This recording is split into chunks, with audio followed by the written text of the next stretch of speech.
release that image of glowing bronze armor and bold red cloaks fluttering in the breeze on triumphant Sundays.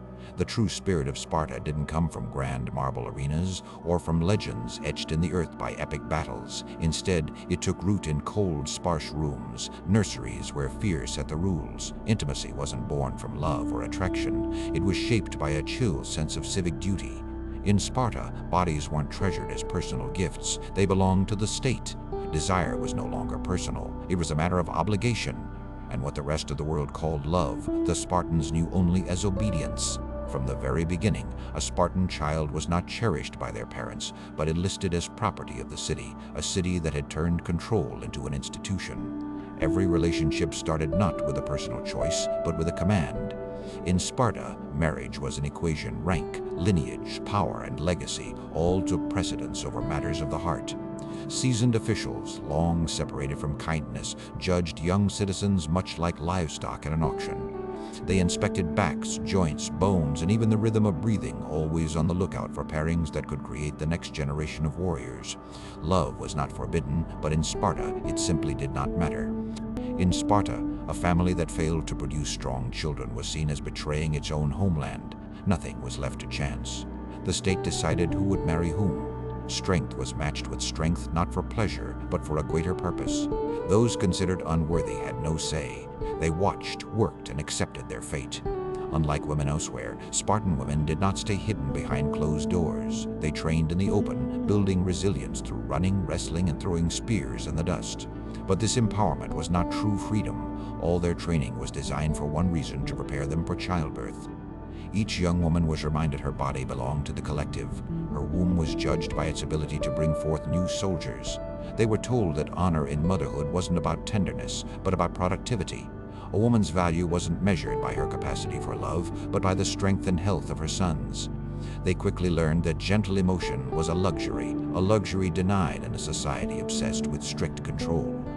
If a warrior's wife struggled to conceive or bore weak children, there was no room for pity. She was swiftly replaced. Whenever the state decided it would choose another woman, one proven strong enough to carry on the bloodline.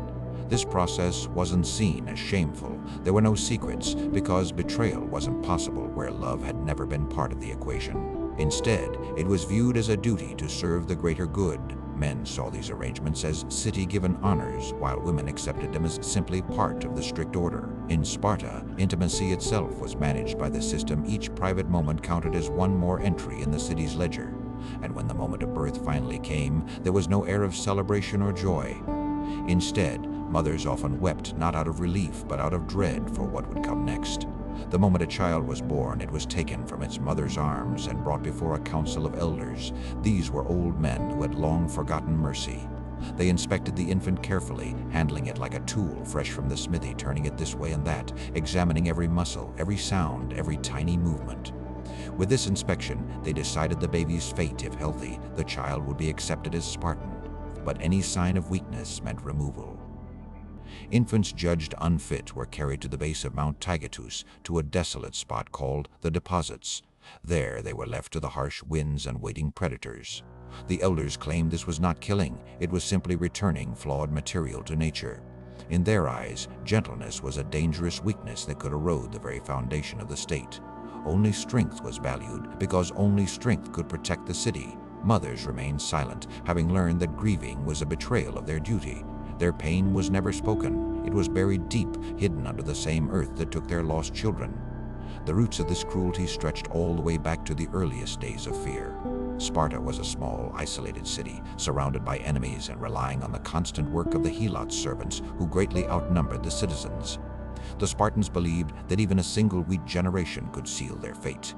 In this harsh world, kindness was seen as betrayal. There were no philosophers in Sparta asking deep questions about the value of life. For them, soldiers answered every question. Survival took the place of morality. People were seen as tools to ensure survival, and every child was shaped with only this purpose in mind. At the age of 7, the next challenge began. Boys were taken from their homes, pulled from the arms of mothers who had already sacrificed everything to bring them into the world. These mothers did not cry. Instead, they told their sons what mattered above all: return carrying your shield, or be carried upon it. This wasn't an empty phrase. It was the rule that defined their entire lives. From that moment, a boy's tie to his family was broken. The barracks became his new home. His closest bonds were with those who trained and struggled at his side, and his only guardian was now the law of Sparta. The very first lesson he learned was deprivation. These children slept on beds made from reeds they had to gather from the riverbanks themselves. Through scorching summers and freezing winters, each child was given just one rough cloak. Their rations were purposely small. They were taught that hunger would sharpen both their muscles and their minds. If a boy wanted more, he had to steal it. If he was caught, the punishment was harsh, but not for the act of stealing. The real crime was getting caught. The rules were strict, only mistakes were punished. Success excused nearly anything. Quickly, they learned that cleverness was key to survival, while weakness was something you paid for. In this harsh environment, even silence became a valuable advantage. Words, like food, were strictly rationed. Anyone who spoke carelessly was corrected instantly. Even the simplest questions could turn dangerous. Teachers demanded that every answer be swift, precise, and unflinching. Hesitation brought pain. Doubt became a mark of shame. Through these intense drills, the word laconics was born, named after Laconia, a place where sentences were sharpened to a cutting edge. The boys learned their minds must move fast, and their emotions must move fast, and their emotions must stay hidden. They mastered the skill of silent endurance, forcing smiles even through a beating. The oldest boys ruled over the youngest with ruthless control, inflicting hardship not out of spite, but as part of the system. Every humiliation served as a lesson in obedience. During meager meals, the elders would fire off questions like darts. Who is Sparta's bravest man? What is the highest virtue? Can stealing ever be justified? But the real test wasn't the answer. It was in how the boy replied. A single stumble, even a slip of the tongue, could earn a blow. Fear hung in the barracks, an invisible overseer, always present, whispering one lesson above all: trust no one. Any sign of weakness was forbidden, drilled into the boys with relentless force.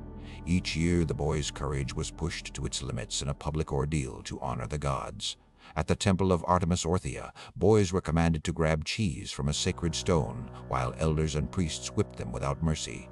Crying out meant disgrace. But if you endured the pain in silence, you were considered a triumph. Witnesses spoke of boys who took the beatings all the way to the end, their faces twisted into haunting smiles, refusing to make a sound even as life left their bodies. The crowd did not mourn the fallen. Instead, they cheered. In Sparta, statues were not raised for poets or inventors. Only those who suffered in silence were remembered by name. Once a boy crossed into manhood, he reached the final and most secretive stage. Driven by collective fear, Sparta created a dark ritual known as the Krypteia. Every year, the city's leaders would declare an official ritualized war against the Helots, the laborers who worked Spartan soil. With this declaration, killing was made legal. Sparta's most promising young men were sent into the countryside, armed only with a dagger, and strict orders hunt down Helots considered too rebellious, too clever, or too strong. By day, they had to hide in the shadows. At night, they attacked without warning. The goal of the Krypteia was never to eliminate the Helot population entirely. It was all designed to create fear, a calculated program meant to keep an entire class living in constant dread. For these young killers, the mission wasn't just violence, it was a crucible. Could they end a life, not out of rage, but out of a sense of duty? Could they kill for the idea of Sparta, leaving no space for hesitation or guilt? Those who made it through this test didn't come back to celebrations. Instead, their return was met with quiet recognition, as if they'd passed silently from being merely human to something truly Spartan, something absolute. From then on, the city needed to instruct them no more. They now embodied the law.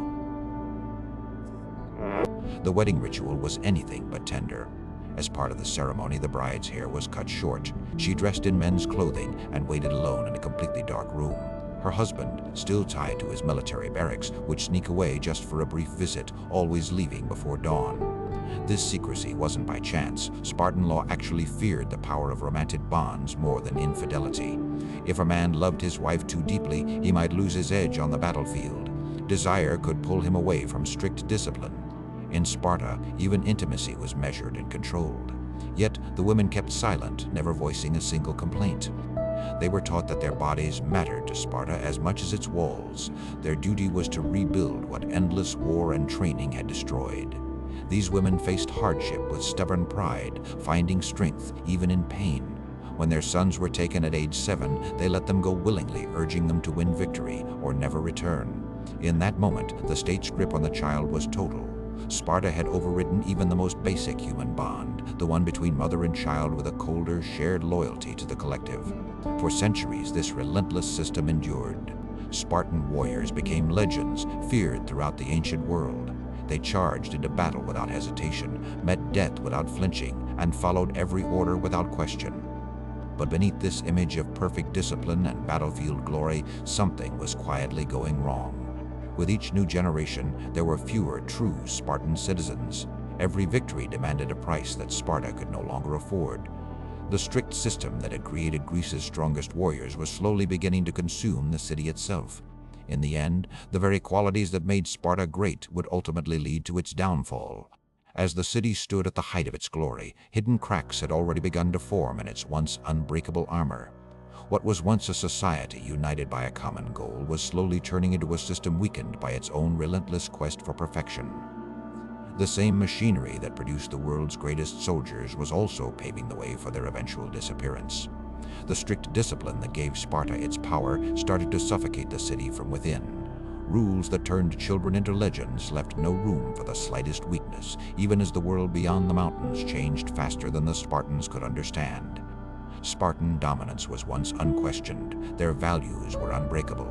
But even the strongest can crack because perfection is fragile. One hidden flaw can quietly spread like rot beneath polished stone. For Sparta, that flaw was their obsession with purity. The system that created unmatched warriors would also seal their fate. There simply weren't enough citizens to keep their power alive. Every birth in Sparta carried a shadow of risk. Each child who survived their harsh scrutiny became a future soldier, but every battle and every blood ritual continued to shrink their numbers. In Sparta, the balance between life and death was set with too much precision and held for far too long. While one generation marched off to the fields of war, the next struggled to fill the empty spaces left behind. A slow-moving crisis in numbers began to unfold, quietly and almost unnoticed. The strict rules of selective breeding that once powered Sparta's rise now worked against it. Too many newborns were left to the wilderness, too many women were lost in childbirth, too many men were buried far from home on foreign soil. The city, once known for inspiring fear, now faced a simpler but deadlier enemy, a shrinking population. For every group of 300 who marched to war, far fewer returned home to father the next generation. Each warrior was a symbol proof of sacrifices made, but also a sign of an uncertain future. Once, Spartan citizens took pride in their equality, but over time, their numbers fell from thousands to just a few hundred. While Sparta's legend spread far and wide, the city's heartbeat slowly faded. The leaders could see what was happening. Yet when crisis threatened, Sparta reacted as it always had, with stricter discipline and even tighter control. They held on to old solutions, choosing more rules instead of relaxing them. The system that was once their greatest strength became even more rigid as they tried to survive. Foreigners were completely barred from joining Spartan families. Adoption became rare, and the criteria for citizenship grew so strict that calling yourself a Spartan was almost a sign of extinction. In their fierce defense of purity, the Spartans unknowingly sealed their own fate. As Sparta's numbers dwindled, the rest of Greece was changing fast. Athens, once mocked for endless debates, became a hub of fresh ideas. Corinth sent ships and goods to distant lands. In Thebes, leaders tried out new ways to govern. Across Greece, cities learned to adapt, to invent, and to challenge old ideas. Only Sparta remained rigid, its ancient laws now holding it back. What had once been steadfastness became denial. Change was now seen as betrayal. For Spartans, accepting change was a sign of weakness. On the battlefield, no one could match their resolve or discipline. But when peace arrived, they were left adrift. The Agoge had shaped warriors with incredible courage and obedience, yet outside the chaos of combat, they felt lost. Their identities were forged only in war. Without it, their sense of purpose faded. They had never learned how to build, reflect, or thrive in peacetime. Even their language, once sharp and precise, began to lose its clarity. Minds shaped for obedience never learned how to create. Meanwhile, the world outside of Sparta was becoming more advanced and complex, yet Sparta held tightly to its stark belief in strength above all else. They had forged the perfect weapon, but as times changed, the world now demanded powers of subtlety and adaptability. Then came the greatest twist of fate after centuries. Sparta finally defeated Athens in the Peloponnesian War. All of Greece bowed to their power. The long-held dream of generations had been achieved at last. But victory came with a new challenge. It demanded skills Sparta had never developed. They knew how to conquer, but true leadership and governance were beyond their grasp. As the spoils from conquered rivals poured into the city, decline soon followed. The strict discipline that once set Sparta apart began to fade, tempted away by newfound luxury. The ancient laws of Lycurgus, the legendary lawgiver who had banned gold and silver to protect equality, were quietly forgotten. Wealth no longer belonged to all, but instead gathered in the hands of a privileged few. Land, once shared fairly among citizens, now became the private estates of those with power. Spartans, who once braved winter sharing a single cloak, now feasted on imported wines and exotic foods. Longings crept into Spartan homes like a silent fog, unseen at first, but soon impossible to ignore. Young Spartans grew up in a world their ancestors would not recognize. Citizens still marched in orderly ranks and spoke with that sharp, signature brevity, but the drive and conviction behind their discipline had faded. Some now hired mercenaries to fight for them. Others bought their way into elite positions, instead of enduring the hardships once required.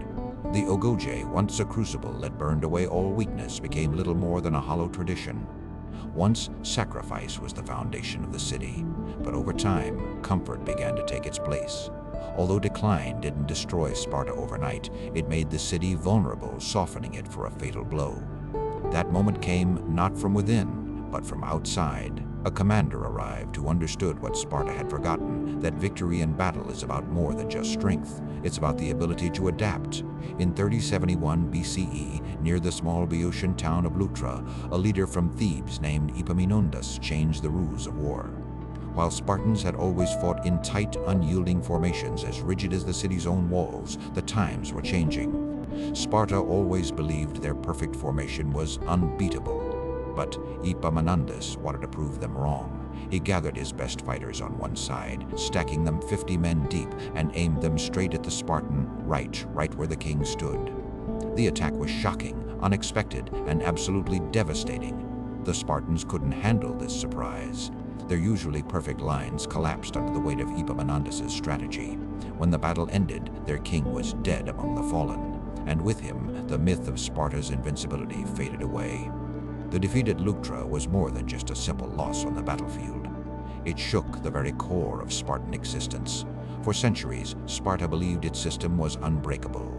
Now, that illusion was shattered. The world had moved beyond the old ways of the Agoge. Warriors raised to see themselves as gods among men learned, through blood, that they could die like anyone else. The strict discipline that once brought them glory had turned brittle, leaving them vulnerable. Bound by traditions deeply rooted in their identity, Spartans couldn't adapt, couldn't reinvent themselves, and couldn't imagine life beyond their ancient rules. After their defeat at Leuctra, they never truly recovered. Their population kept declining with no one to stop it. Their lands were divided, sold, and passed to new owners. Those who still called themselves Spartans were only shadows of a lost way of life. The descendants of warriors who once defied entire empires now just performed old rituals for curious visitors. Centuries later, Roman travelers came to see the echoes of these ancient customs. The silent ceremonies, the ritual floggings at sacred places, the rigid drills, all of it had become theater, performed as relics for foreign eyes. Sparta was no longer a living city, it had become a monument to its own myth. But history spares no one, not even Sparta, from its cruelty. The city that cast out compassion in its quest for strength, in the end, fell because it forgot that compassion is its own kind of strength. By banishing love, Sparta erased the very resilience it needed to endure. In worshipping the state above all, it hollowed out the soul that could have kept it alive. Their system forced mothers to send their sons to die without a single tear, yet in doing so, they made sure there would one day be no sons left to send. The search for perfection didn't protect Sparta, it infected it, emptying it from within. In the end, the last Spartans lived among ruins, holding fast to empty rituals. They spoke again and again of Thermopylae, of those brave 300 who stood against the Persian tide. But even their own children felt these stories belonged to a different era. Their ancestors had sacrificed everything for an idea so pure, so uncompromising, that it could never survive the realities of life. Sparta built its society on dominance, but no force can outlast the chaos that comes with each new generation. In the end, Sparta didn't fall because of a single disaster. Instead, it slowly unraveled. The system that shaped people into tools left them unable to create, to dream, or even to forgive. The people of Sparta had forgotten what it meant to be truly human. They were trained to endure every kind of pain except the pain that comes from honest self-reflection. So, when their defenses finally fell, there was no one left inside to rebuild. What remains of Sparta today is not stone nor empire, but a warning. Strength without compassion, discipline without purpose, and might without love, all are destined to collapse under their own weight. Spartans once believed their dominance would grant them eternal life, but history remembers them for their extinction. The perfection they pursued was never truly human. It was mechanical, and like any soulless machine, it eventually turned against its makers. Perhaps that's why the story of Sparta still haunts and fascinates us. It's more than just a tale of wars and glory. At its heart, it's a powerful lesson about what happens when a society decides the human spirit can be cast aside. When people choose power over kindness, they might win every battle, but quietly they lose their soul. Sparta did create the perfect soldier, but in doing so, it stripped away the very things that give meaning to a warrior's cause. In its relentless quest for strength, it lost sight of the very thing that gives that strength its true meaning.